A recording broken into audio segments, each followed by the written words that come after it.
Mr. President, this morning the Senate begins consideration of a tax cut bill.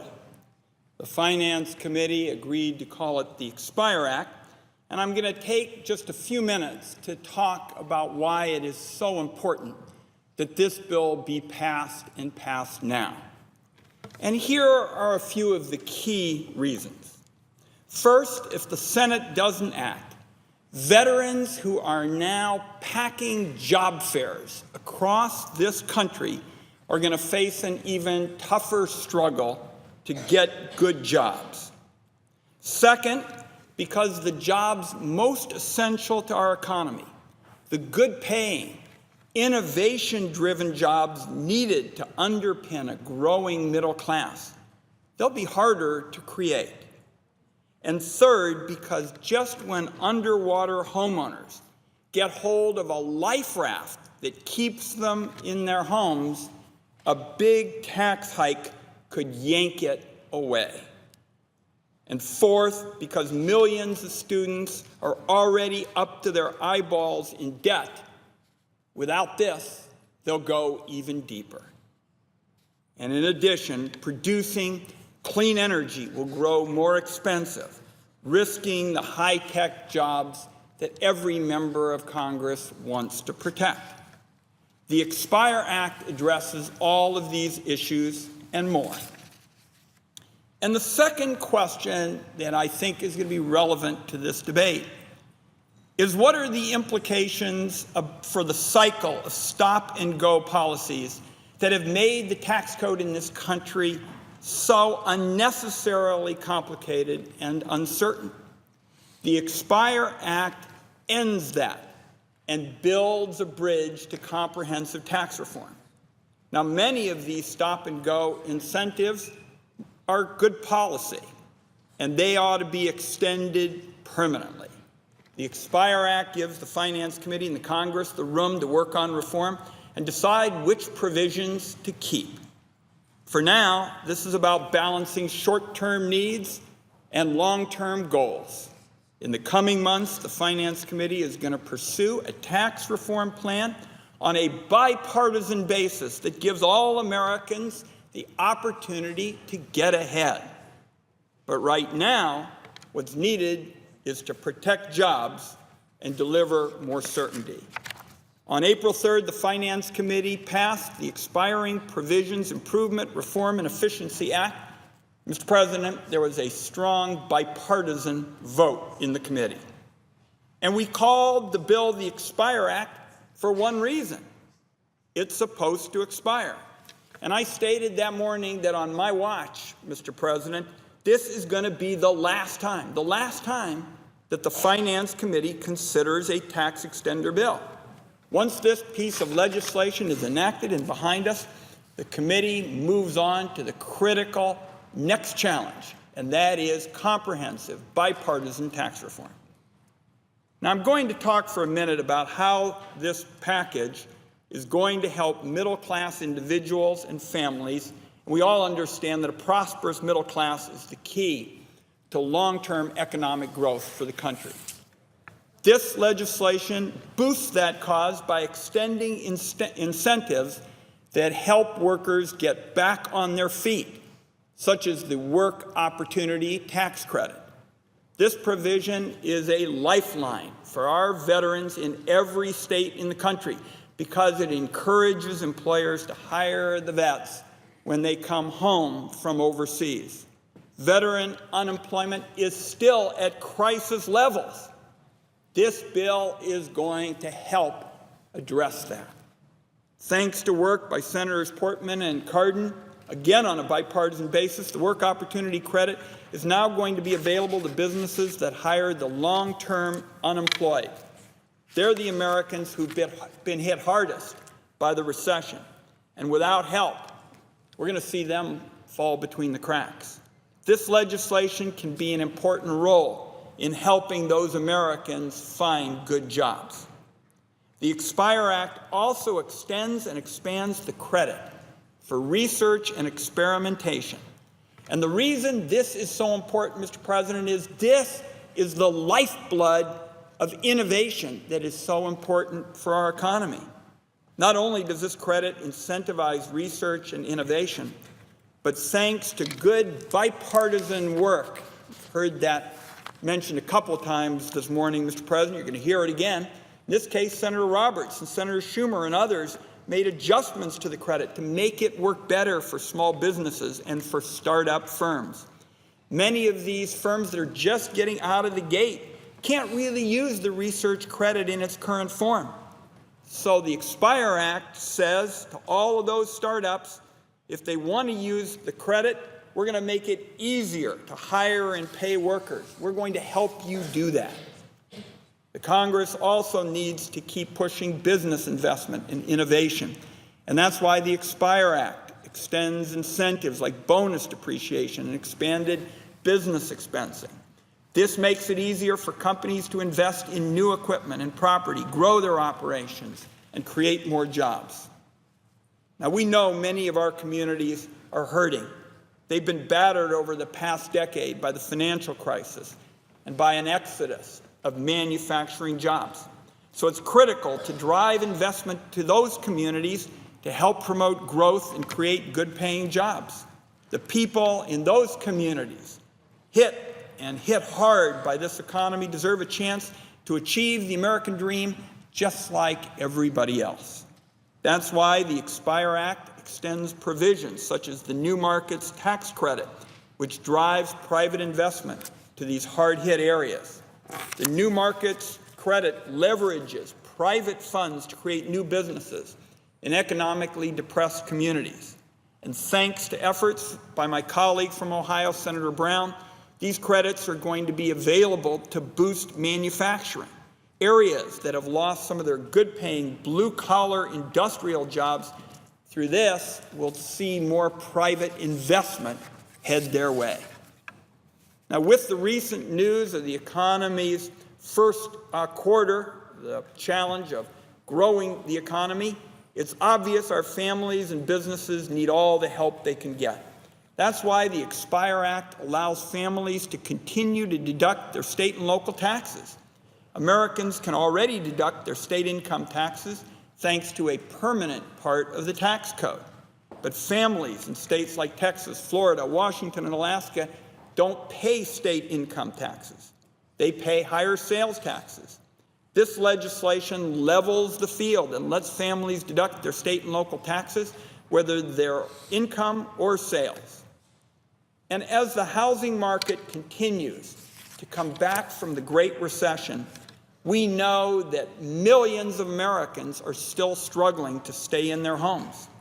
Many of our homeowners found themselves underwater, owing more in mortgage debt than their houses were worth. To make matters worse, just when they caught a break and had their mortgage payments lowered or their debt forgiven, they got hit by a giant tax liability. Imagine that. Once you get your head above water, a huge tax bill pushes you right back underwater. This legislation contains a provision to prevent exactly that situation from happening and to help keep American families in their homes by exempting their forgiven mortgage debt from taxation. And I feel particularly strongly about this, Mr. President, because that's really phantom income. And middle-class Americans shouldn't get hit that way. Now, over the past several years, states throughout the country have been forced to make a lot of painful fiscal choices. In many communities, the budget axe has fallen on education. Teachers routinely face classrooms of 30 to 40 students, often even more. Too often, those teachers run short on supplies, and then they go reach into their own pockets, Mr. President, to make up the difference. Now, these are hardworking, middle-class professionals. What this legislation does is help those teachers just a little bit by letting them deduct up to $250 of those out-of-pocket expenses from their taxes. Oregon teachers deduct more than $9 million in classroom expenses each year. And a college education is absolutely vital in our competitive modern economy. For families and students paying for college, trying to deal with those skyrocketing costs, the mountains and mountains of debt they incur, this legislation extends the $4,000 deduction for tuition expenses. Oregon families use it to deduct more than $61 million in tuition and fees annually. It gets harder each year to maintain a middle-class life without a college degree. That's why this deduction is so important and why it's in this legislation. Now, there's one last part of the bill that I'd like to touch on, Mr. President, and that's the incentives for clean energy.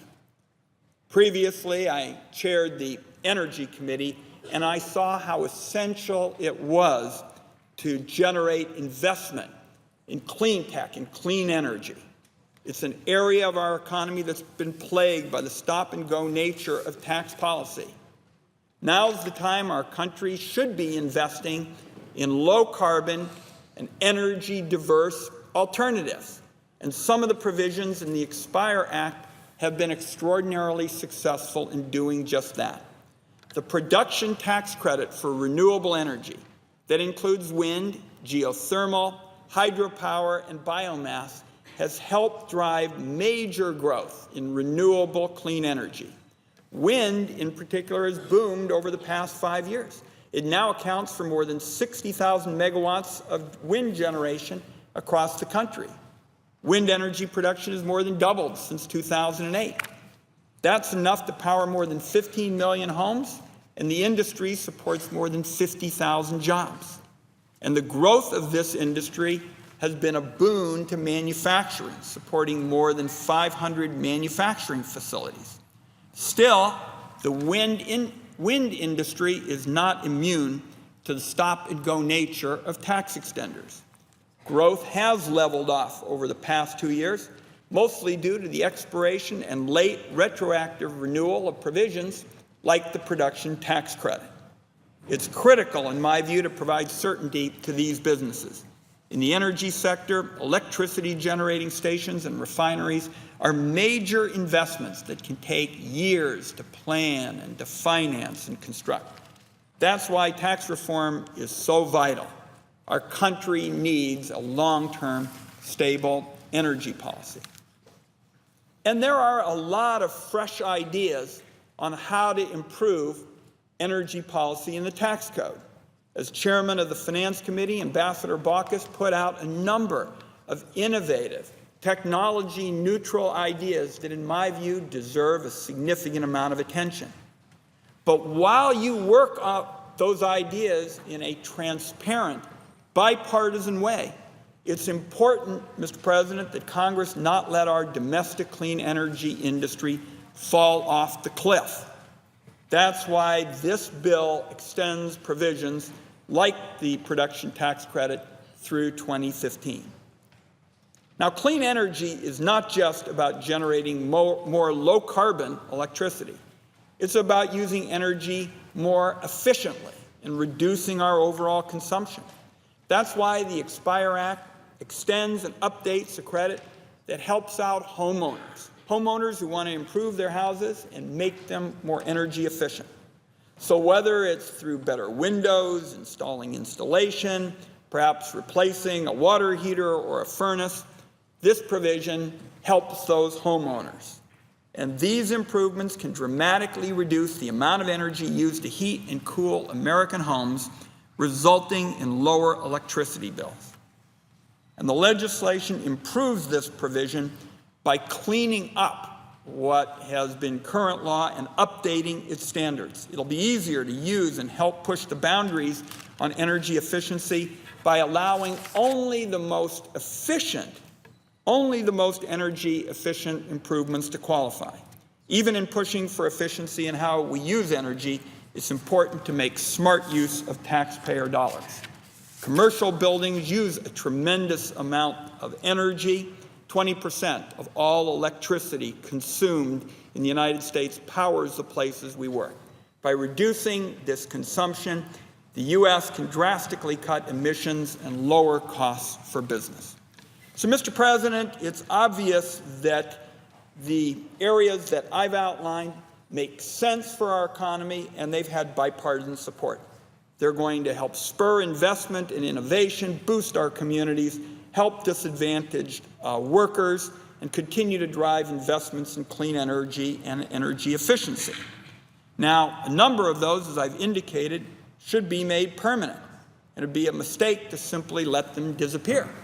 So in wrapping up, I want to address the question, why not make these provisions permanent now? Why not just pass tax reform today?